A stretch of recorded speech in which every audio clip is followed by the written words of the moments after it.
Quel est le point commun entre le film Mammouth, le téléfilm Mourir d'aimer ou encore le film d'animation Le Magasin des Suicides? Eh bien, toutes ces productions cinématographiques ont reçu des subventions de la région Poitou-Charentes. Le conseil régional possède en effet une section cinéma qui dispose d'un budget annuel de 2 200 000 € avec une triple mission.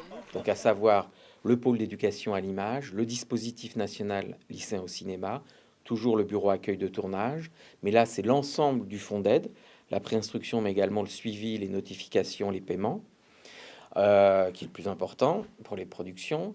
Et ensuite, on s'occupe aussi de tout ce qui est diffusion. 3 fois par an, en effet, les producteurs peuvent faire une demande de fonds d'aide. Des commissions composées d'élus et de professionnels sélectionnent les projets suivant des critères artistiques ou économiques. Cette aide peut atteindre jusqu'à 300 000 €, car pour beaucoup de politiques, de droite comme de gauche finalement, le cinéma est un enjeu non négligeable. Il y a des retombées importantes qui sont garanties, puisque ça fait partie des contrats qu'on a avec les productions, qui est à minima 4 fois l'apport de la région réinvesti concrètement dans l'économie régionale. Et on se rend compte qu'au final, on est même plus sur des ratios de 6 à 7 fois la subvention apportée. Action! L'une des caractéristiques du financement public du 7e art en Poitou-Charentes, c'est que les 4 conseils généraux travaillent main dans la main avec le conseil régional, ce qui ajoute en tout 2 700 000 € de budget. Et seulement depuis 2-3 ans, 2-3 autres régions françaises s'y mettent, mais on a vraiment été novateurs.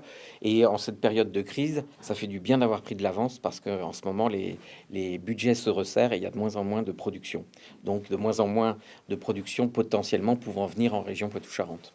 Des tournages sont quand même prévus en 2013 dans la région, en particulier la suite de la série Ainsi soit-il, diffusée sur Arte, et tournée en bonne partie à Saint-Mexant-l'École dans les Deux-Sèvres, ainsi qu'à La Rochelle.